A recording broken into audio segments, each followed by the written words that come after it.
Believe it or not, college prep and planning is one of the best ways to help set your child up for wealth in the future. And I'm going to tell you why. Now, when I was a high school student, I was a straight A student and I did not know anything about standardized tests or even the college prep experience. I was an overachiever and I'm a mathematician, so I was really, really good at math. But when I took the SAT, however, that did not translate because the SAT or standardized tests in general, whether it's the ACT or SAT for students who are preparing for college, it's really a strategy test. And I have seen firsthand many students when they come to us, when they come to our tutors about, they want to, build their SAT score or make it higher, increase it so that they're qualified for merit-based scholarships. And they're really smart students that come to us, but they just don't know. And so, of course, we teach them the strategy. But why does this help to build or bridge the wealth gap in general or to set your child up for wealth? Now, I was explaining to some of my students who are on scholarship recently who came to my office, and I was explaining to them, hey, look, all these loans I have, be happy that you don't have to worry about these. And they didn't get it at first. But when I broke it down, so when your child, let's say you have a child who is getting ready to go to college, right? When your child graduates, there are two buckets that they'll fall into. This is when they graduate from college, okay? When they get this degree they work so hard for. They're either going to have debt, this is student loans, or they're going to be debt-free, no loans, full ride scholarship. And so what does this mean? Like myself, debt, okay? I had to take out loans even though my dad paid a portion of my tuition. And I was on the Hope Scholarship in Georgia. We have the Hope Scholarship that pays, well, now they only pay up to 90% of your tuition. But for me, it was 100% tuition. So I had to think about room and board and all these other fees that are accustomed or associated with attending college.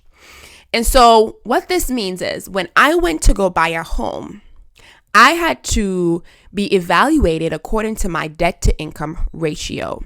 So I am already denied based on and when we think about the area or the era that we're in now, it's a harder playing field for these type of students when they graduate.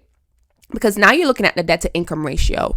You're not qualifying for certain homes. That means you already have a back start, okay? You have a back start as a graduate to get in a home, a car, or the things that require a loan. Now, this is not, of course, if you have inheritance, if your child has inheritance and those type of things, this is not for them. But if they don't, this is the reality. When they graduate, okay, if they have debt, like me, they are going to have to answer to the debt to income ratio. And if their debt is too high, if you go to these private schools, okay, a lot of us are like, I was very much set on Bethune-Cookman, but my dad said, okay, girl, you're going to have to stay in Georgia and get this Hope Scholarship because we're not paying that much money for school. And so I'm glad he did because I would have more loans. But the point here is if your child's income when they graduate is not as high to circumvent the debt that they had to take out for school, for their college degree, they probably won't qualify for a home. And then that will set them back many ways than one. Now let's look at this other option. If your child goes to college, full ride scholarship, debt free, graduate with a free degree, they don't have to worry about debt to income ratio. Okay, they don't have to worry about, now the only thing they might have to worry about is their credit score and those type of things. And so when I get parents call me, they call the company and they go, hey, we're looking for SAT prep. And I hear, when we tell them, okay, this is the amount that it costs or whatever the case may be. And they go, well, I'll have my child's friend help her or him, or I'll, go to a close friend, or they'll self-study. Listen, Listen, because the people who get it. And so I just want to make sure that everybody understands what's going on here. This investment that you make for your child, this investment, and I can't say this enough. I've been saying this behind the camera. I'm coming in front of the camera and I'm saying it now. This investment that you make for your child at this point for SAT prep, for college prep and planning, because SAT is only one part of it, right? I'll do a disclaimer. Your child's SAT score lends them into the pool, okay? Because there are colleges and universities that don't even look at your child's application until they meet a certain requirement, and the SAT is one of them. Don't listen to these different people who are saying, oh, the SAT is optional. Okay, girl. Okay.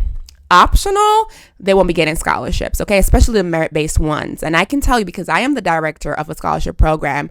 And if you don't even have an SAT done, we're not looking at your application. And so don't fall for it.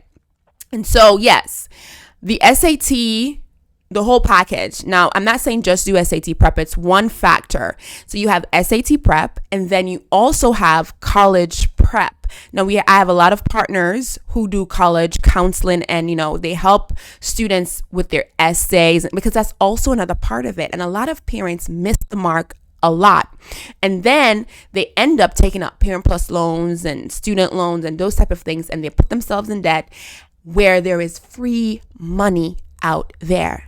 Now, I'll stop here because I am on a soapbox, but on this channel, my sole purpose is to help to bridge the wealth gap. Okay, that's my biggest purpose in life.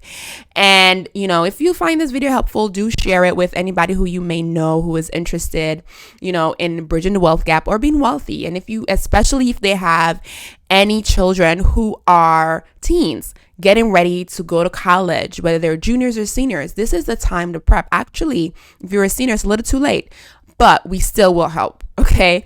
Now, it's important that we understand that investing now, I don't know what everybody else is charging or whatever, but let's say hypothetically, the complete package, right, to prep your child, let's say for SAT or college planning, prep and planning, those type of things. Let's say it's an estimated maybe $5,000. I'm just putting something out there. I don't know what everything encompasses, the cost. I don't know what that is, but I know it can be a little pricey. Okay. You will have to, put some money aside in order to help your child plan and really have a really good application for scholarship, especially since affirmative action is no longer on the table. Okay. And if you don't know, affirmative action it was where schools, PWIs, predominantly white institutions, had to consider minority students for admission, right? They had to look at some of us, okay? They had to look at some minorities